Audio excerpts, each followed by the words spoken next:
والصلاة والسلام على من لا نبي بعده أما بعد فأعوذ بالله من الشيطان الرجيم بسم الله الرحمن الرحيم يا بني أقم الصلاة وأمر بالمعروف وانه عن المنكر واصبر على ما أصابك إن ذلك من عزم الأمور صدق الله العظيم۔ حضرت سیدنا لقمان علیہ السلام کے حوالے سے یہ نصیحت قرآن مجید میں منقول ہے۔ جیسے گزشتہ درس میں بیان ہوا، اس میں ہمیں مقصد زندگی بتایا، اس مقصد کو پانے کا طریقہ بتایا، یا جدید اسلوب نئے محاورے کے مطابق یہ سمجھ لیں کہ ہم قرآن مجید کو کوڈ آف لائف کہتے ہیں، ضابطہ حیات ہے، یہ لائف کانسٹیٹیوشن ہے، کیسے ہے یہ کوڈ آف لائف، کیسے ہے یہ زندگی کا ضابطہ، کیسے ہے۔ اس آیت میں یہی چیزیں بتلائی گئی، یہ اس کی تفسیر نہیں ہے، یہ یوں سمجھیں کہ اس سے حاصل ہونے والا سبق ہے کہ کن کن چیزوں کا اس سے ہمیں پتہ چلتا ہے، اس میں کون سا کوڈ آف لائف چھپا ہوا ہے۔ تو ایک بات تو گزشتہ درس میں بیان ہو گئی کہ انسان کی دو حیثیتیں، ایک اس کی حیثیت اس کے وجود کے اعتبار سے، اس کی ذات کے اعتبار سے، جن چیزوں سے یہ مرکب ہوا ہے، جن چیزوں سے یہ بنا ہے، جو کچھ اس کی ذات کے اندر موجود ہے، اس کا تقاضا یہ ہے کہ جیسے پوری کائنات کی چیزوں کا مجموعہ اس کے اندر موجود ہے، یوں ہی ساری کی ساری مخلوقات کی عبادت کا مجموعہ بھی اس کے پاس ہونا چاہیے، اور وہ نماز کی صورت میں ہمیں اللہ نے نصیب کیا۔ دوسری حیثیت، انی جاعل فی الارض خلیفہ، ہماری حیثیت نائب کی ہے، خلیفہ کی ہے۔ سیدنا آدم علیہ السلام کو اللہ رب العزت نے زمین پہ بھیجا، سزا کے لیے نہیں بھیجا تھا، اعزاز دے کر بھیجا تھا، زمین میں اپنا نائب بنا کے بھیجا تھا۔ انبیاء براہ راست اللہ کے نائب ہوتے ہیں، جیسے اللہ ان کو تعلیم دیتے ہیں یوں ہی وہ مخلوق کو تعلیم دیتے ہیں، جیسے اللہ ان کی تربیت کرتے ہیں یا مخلوق کی تربیت کرتے ہیں، ان کے روزی کا، ان کی بقا کا سارا بندوبست کرتے ہیں، یوں ہی انبیاء مخلوق کی، انسانوں کی روح کی تربیت کرتے ہیں، کیونکہ روح ہوگی تو بدن ہوگا، وہ ان کی روحوں پہ محنت کرتے ہیں۔ تو انبیاء براہ راست اللہ کے نائب ہوتے ہیں۔ پھر انبیاء کے صحابہ جو انبیاء پہ ایمان لائے، وہ انبیاء کے نائب ہوتے ہیں، انبیاء کے واسطے سے وہ اللہ کے نائب ہیں۔ پھر صحابہ کے نائب تابعین، تابعین کے نائب تبع تابعین، پھر ان کے نائب ائمہ محدثین، پھر آگے عالم ربانی اور درویش یزدانی، یہ سارے سٹیپ بائی سٹیپ نیابت کا حق ادا کرتے ہیں۔ نائب ہونے کا تقاضا کیا؟ اللہ کے احکامات کو نافذ کرنا، جو اللہ کا حکم نہیں مانتا اس کو سیدھا کرنے کے لیے اگر تلوار اٹھانی پڑ جائے تلوار اٹھانا، جیسے سیدنا صدیق اکبر نے، جنہوں نے زکوٰۃ کا انکار کیا یا نہیں دیتے تھے، ان کے خلاف بھی تلوار اٹھائی۔ تو نتیجہ کیا نکلا، خلاصہ کیا ہوا کہ آدمی مرکب ہے عبادت سے اور خلافت سے۔ اگر ایک آدمی وہ عبادت میں لگا ہوا ہے، خلافت والی ذمہ داری پوری نہیں کرتا، امر بالمعروف اور نہی عن المنکر میں خلافت کی طرف اشارہ ہے، وہ پوری نہیں کرتا تو مکمل نہیں ہے۔ اور اگر کوئی انجمن میں ویلفیئر کے کاموں میں لگا ہوا ہے، مسجد میں نہیں آتا، عبادت نہیں کرتا، تو یہ بھی مکمل نہیں ہے۔ کیونکہ بندے اور کفر کے درمیان اصل چیز وہ نماز ہے، یہ نماز ہی نہیں پڑھتا۔ لہٰذا اگر ان احادیث کو بنیاد بنایا جائے پھر تو اس کا تو ایمان ہی مشکوک ہو گیا۔ امام مالک رحمۃ اللہ علیہ، امام احمد ابن حنبل رحمۃ اللہ علیہ، امام شافعی رحمۃ اللہ علیہ، یہ تینوں ائمہ کہتے ہیں بے نمازی کو قتل کر دیا جائے۔ امام احمد ابن حنبل تو کہتے ہیں نماز چھوڑنے کی وجہ سے یہ مرتد ہو گیا، اور حدیث میں اللہ کہ نبی صلی اللہ علیہ وسلم کا ارشاد ہے من بدل دینہ فاقتلوہ، جس نے اپنا دین بدل دیا اس کو قتل کر ڈالو، لہٰذا اس کو بطور حد قتل کر دیا جائے۔ امام مالک رحمۃ اللہ علیہ کہتے ہیں کہ یہ گناہ اتنا بڑا ہے اس کو قتل کر دیا جائے۔ امام شافعی بھی یہی کہتے ہیں۔ صرف امام ابو حنیفہ رحمۃ اللہ علیہ کہتے ہیں کہ قتل تو نہ کیا جائے لیکن اس کو جیل میں ڈال دیا جائے، اور اس وقت تک اس کو جیل میں رکھا جائے اور سزا دی جائے جب تک یہ توبہ کر کے پکا نمازی نہ بن جائے۔ تو اگر انجمن میں پھر رہا ہے، کسی تنظیم سے وابستہ ہے، کسی جماعت کا کارکن ہے لیکن عبادت نہیں کرتا، تو یہ تو پہلے والے سے بھی آدھا ہو گیا۔ پہلا تو پھر بھی اللہ کو تو راضی کر رہا ہے لیکن اس نے اللہ کو راضی کرنا ضروری نہیں سمجھا۔ لہٰذا یہ دو چیزیں ہیں، جب عبادت والی صفت مکمل ہو جائے، عبادت کو بندہ کما حق ہو ادا کرے، پھر اللہ خلافت کا انعام عطا کرتے ہیں۔ رسول اللہ صلی اللہ علیہ وسلم کی زندگی اس کی گواہ ہے، اور جب عبادت اور خلافت یہ دونوں چیزیں مل جاتی ہیں پھر اس کے نتیجے میں پتہ ہے کیا ہوتا ہے؟ اذا جاء نصر اللہ والفتح ورأیت الناس يدخلون فی دین اللہ افواجا، پھر لوگ دین کے اندر گروہ در گروہ فوجوں کی صورت میں، لشکروں کی صورت میں داخل ہوتے ہیں۔ اور اللہ رب العزت کے رسول صلی اللہ علیہ وسلم کو، رسول اللہ صلی اللہ علیہ وسلم کے صحابہ کو اللہ نے پہلے اصل عبادت میں پختہ کیا، جو عبد ہونے کا تقاضا ہے، جو بندگی کا تقاضا ہے، جو انسان سے اللہ مطالبہ کرتے ہیں۔ اور صحابہ نے کیسا عمل کیا، کیسی عبادتیں کی۔ اللہ کے نبی صلی اللہ علیہ وسلم نے سر سجدے میں رکھا، عقبہ بن ابی معیط بدبخت نے اونٹ کی اوجڑی لا کے رکھ دی، لیکن اللہ کی طرف سے حکم کیا آیا؟ کفوا ایدیکم واصبروا، اپنے ہاتھ روک کے رکھو، ابھی صبر کرو، کیونکہ ابھی پہلی سیڑھی چل رہی ہے، ابھی تو عبادت ہے۔ عبادت میں جب پختہ ہو گئے پھر خلافت والا معاملہ آیا، اور جب یہ دونوں جڑ گئے پھر مکے میں اللہ کے نبی صلی اللہ علیہ وسلم نے 53 سال گزارے، جن میں سے 40 سال تک تو نبوت نہیں تھی، 40 سال کے بعد نبوت ملی، 13 سال گزارے، مدینے میں گزارے 10 سال۔ 13 سالوں میں کتنے لوگ مسلمان ہوئے؟ زیادہ سے زیادہ مکے میں 300، زیادہ سے زیادہ تعداد ہے۔ اور جب مدینے میں وہاں جب عبادت اور خلافت جمع ہو گئی پھر کتنے لوگ مسلمان ہوئے؟ مکے میں تو 13 سال میں پورا مکہ بھی مسلمان نہ ہوا، بلکہ طائف میں گئے، وہاں سے بھی پتھر پڑے۔ سر سجدے میں رکھا، اونٹ کی اوجڑی رکھی گئی، سر سجدے میں رکھا، اسی عقبہ بن ابی معیط بدبخت نے رسول اللہ صلی اللہ علیہ وسلم کے گردن پہ پاؤں رکھ دیا۔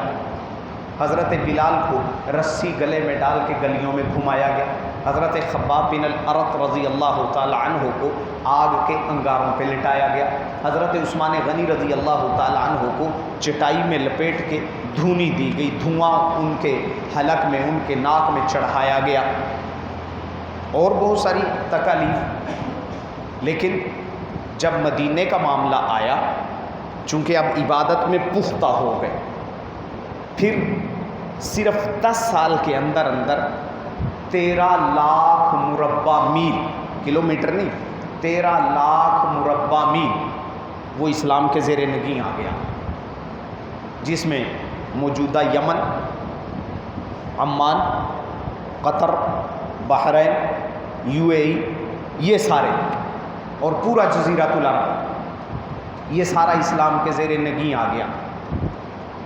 اور اس میں جو رکاوٹیں آتی ہیں وَاصْبِرْ عَلَىٰ مَا أَصَابَكَ، اس پہ صبر کرتے رہو، صبر کرتے رہو. اور یہ اِنَّ ذَلِكَ مِنْ عَزْمِ الْأُمُورِ، یہ کام ہے بڑے ہمت والا، بڑا حوصلے سے کام لینا پڑتا ہے. ایسے نہیں ہے کہ ادھر دعا کے لیے ہاتھ اٹھائے. جو ذرا نمازی بن جائے نا، کوئی 3-4 مہینے تک کوئی نماز قضا نہ ہو، وہ سمجھتا ہے کہ بس اب جیسے ہی ہاتھ اٹھاؤں گا اب اللہ کی مدد تو آئے گی، اب تو اللہ میرا پابند ہو گیا. ہم یہ سمجھتے ہیں. دعا تو بس اپنی احتیاج کا، محتاجی کا، اپنے کمتر ہونے کا، تواضع انکساری کا اظہار ہے. دعا اللہ کو آرڈر تو نہیں ہے نا کہ دعا کر دی جیسے ہم گلا شکوہ بڑی دعائیں مانگی ہیں جی قبول نہیں ہوتی. بھائی دعا کا مطلب تو ہے اپنی عاجزی کا اظہار کرو. اب عاجزی اللہ قبول کرتا ہے یا نہیں کرتا یہ تو اس کی مرضی. یہ گلا شکوہ کرنا اس کا مطلب تو یہ ہوا ہم نے اللہ کو آرڈر کیا تھا، اللہ نے پورا نہیں کیا. یہ دعا کی حقیقت نہیں ہے. دعا کی حقیقت تو عاجزی انکساری کا اظہار ہے، وہ مالک قبول کرے یا نہ کرے. جیسے پہلے بھی غالباً 1-2 بار میں نے تذکرہ کیا، شاکر شجاع آبادی نے یہ بات ہمیں سمجھائی اپنے ایک شعر کے ذریعے. منظور تھی وے یا نہ تھی وے مگر بیکار نہیں ویندی، شاکر دعا تو منگی رکھ، دعا جانے خدا جانے. یہ تو اللہ کے ذمہ ہے کام. ہمارے ذمہ کام کیا ہے؟ الا کلکم راع و کلکم مسئول عن رعیتی. پہلی بات اللہ کے نبی نے کیا ارشاد فرمائی؟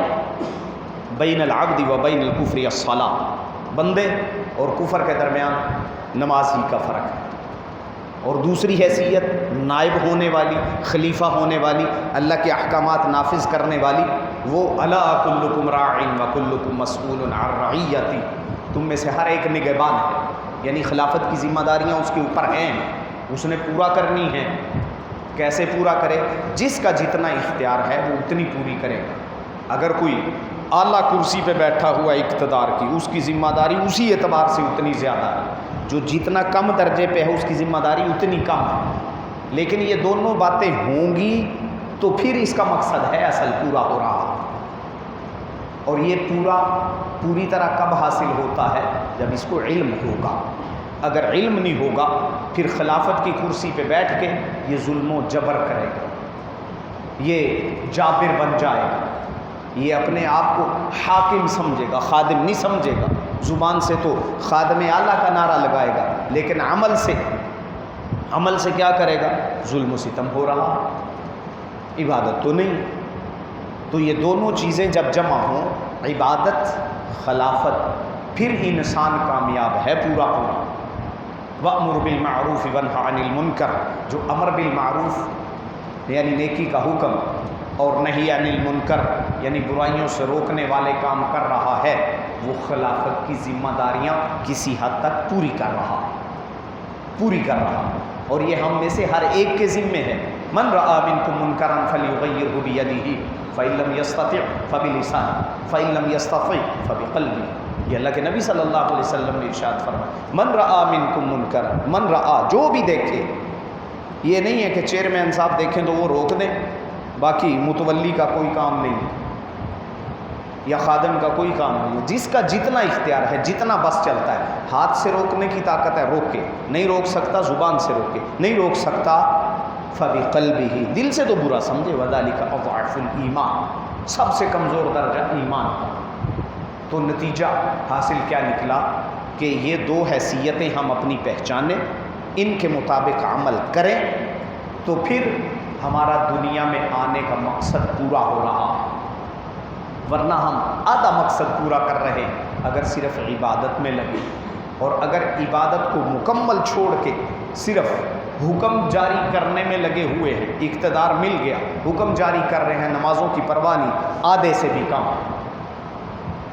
یہ ہر ایک مسلمان کی ذمہ داریاں ہیں، یہ سمجھنا چاہیے خوب اچھی طرح. اور اس میں سب سے اعلیٰ چیز وہ اچھے اخلاق ہیں.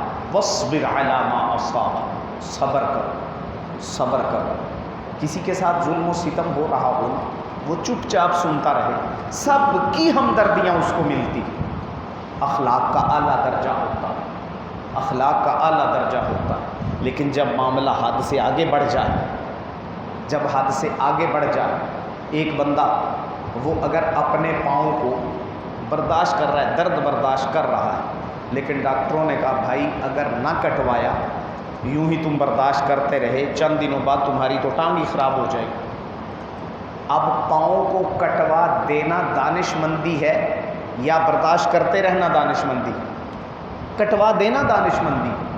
ایسے موقع پر جو ڈاکٹر پاؤں کاٹ دے گا اس کا شکریہ ادا کریں، شکر ہے یار اس نے پاؤں کاٹ دیا ورنہ تو ٹانگ ہی کٹ جاتی۔ یوں ہی جو انسانیت کے لیے ناسور بن جائے، اللہ سے تعلق کاٹنے لگ جائے یا اللہ سے تعلق بنانے میں رکاوٹ بننے لگ جائے، ایسوں کو تلوار کے ذریعے انسانوں میں سے الگ کر دینا، یہ عین رحمت ہے، یہ انسانیت کی خیر خواہی ہے۔ یہ بات ہمیں سمجھ نہیں آتی۔ تو یہ ہے عبادت و خلافت، اور یہ ہم سے مقصود ہے۔ اللہ کا مطالبہ یہ ہے کہ تمہیں تو اصل خلیفہ بنا کے بھیجا، لیکن چونکہ خلق الانسان ضعیفا، کمزور ہے، اور اللہ انتم الفقراء الی اللہ، ہم تو فقیر ہیں، واللہ هو الغنی الحمید، اللہ غنی ہے، تو غنی کے سامنے تو اظہار کرنا ہے اپنی بندگی کا۔ اصل کے اعتبار سے ہم کمزور ہیں، لیکن ذمہ داری کے اعتبار سے اللہ نے ہمیں طاقتور بنا دیا، بشرطے کہ اس ذمہ داری پوری کرنے کے پہلے اسباب اختیار کریں، عبادت والے، اللہ کے حکموں کو پورا کرنے والے۔ جب بندہ اپنے اس بدن پہ اللہ کے حکموں کو نافذ کر لے، پھر اللہ اس کو وہ طاقتیں دیتے ہیں جو بندوں پہ اللہ کے حکم نافذ کرنے میں اس کے لیے ممد و معاون ہوتے ہیں، اللہ وہ طاقتیں دیتے ہیں پھر۔ اور صحابہ نے یہی کیا تھا، انہوں نے پہلے اپنے اوپر لاگو کیا، پھر اللہ نے ان سے ملک فتح کروائی۔ 3 یا 3,500 صحابہ گئے تھے فارس، ایران، اس وقت کی جو سپر پاور تھی، ان کے ساتھ ٹکر لے لی۔ مقابلے میں رستم کا لشکر آیا، رستم کا لشکر 1.5-2 لاکھ تھا، لیکن ان کو شکستوں پہ شکست ہو رہی۔ اس نے اپنے بڑے ایک سمجھدار آدمی کو بھیجا جو کمانڈر بھی تھا، اور کہا کہ آخر کیا وجہ ہے، یہ اتنی دور سے آئے ہیں، ان کو تو سارے بدو کہتے تھے، جبکہ ہم بڑے منظم لوگ ہیں، پھر بھی فتح ان کو مل رہی ہے، ہمیں کیوں؟ اس نے آ کے تجزیہ کیا اور پھر کہا کہ تم لوگ ان سے نہیں جیت سکتے، اس لیے کہ یہ جہاں جاتے ہیں وہاں امن قائم کرتے ہیں۔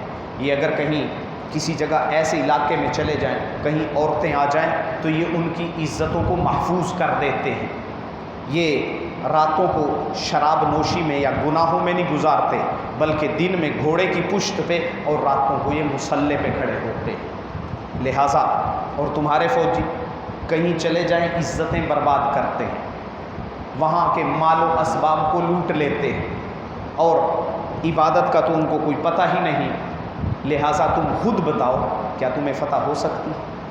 اس پہ رستم خود خاموش ہو گیا، اس نے کہا تم ٹھیک کہہ رہے، تم ٹھیک کہہ رہے، ورنہ اقتدار وہ تو سپر پاور تھی، سپر پاور تھی، لیکن صحابہ ڈرے نہیں۔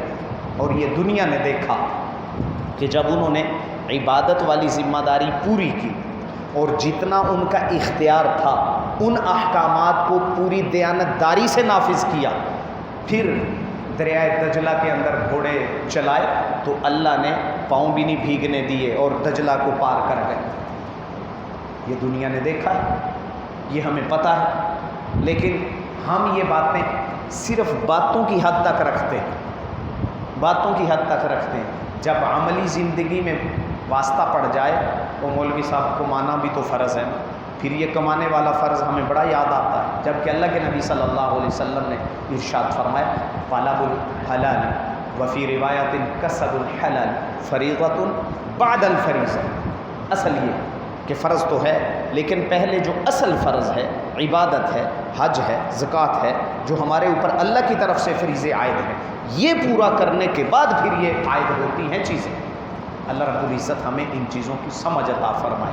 یہ جو کوڈ آف لائف ہے نا، یہ جو ضابطۂ حیات ہے نا، قرآن کو ہم کہتے تو ہیں ضابطۂ حیات ہے، اب اس چھوٹی سی آیت میں اتنے بڑے مضمون بیان کر دیے گئے جن کے خلاصے کا بھی خلاصہ، جس کو کہنے کے بیسک تھیم، مرکزی خیال میں نے ایک پیش کیا۔